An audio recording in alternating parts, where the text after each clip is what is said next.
బంగారు నగలు కొనుగోలు చేస్తున్నట్టు నటించి చోరీకి పాల్పడిన మహిళ. ఈ సంఘటన నల్గొండ జిల్లా మిర్యాలగూడ పట్టణంలోని పెద్ద బజార్లో జరిగింది. మహిళ బురకా ధరించి జ్యువెలరీ షాప్లోకి వెళ్లి ఆభరణాలు పరిశీలిస్తున్నట్లు సేల్స్ ప్రమోటర్లను మాటలో పెట్టి బేరమాడింది. అప్పటికి దుకాణంలో వినియోగదారుల రద్దీ అధికంగా ఉండటంతో సేల్స్ ప్రమోటర్లు బిజీగా ఉండటాన్ని గమనించింది. దీంతో 2 బంగారు ఆభరణాలను తస్కరించి ఆటోలో పారిపోయేందుకు ప్రయత్నించింది. మహిళ చోరీకి పాల్పడుతూ ఉండగా సీసీ కెమెరాలో రికార్డైన దృశ్యాలను గుర్తించి షాపు యజమాని కేకులు పెట్టాడు.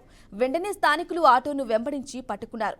అనంతరం ఆటో డ్రైవర్ని మహిళను షాపులోకి తీసుకెళ్లి ఆమెను తనిఖీ చేయగా బంగారు ఆభరణాలు లభ్యం కావడంతో షాపు యజమాని పోలీసులకు సమాచారం అందించారు. దాంతో నిందితులను అదుపులోకి తీసుకుని విచారణ చేపట్టారు.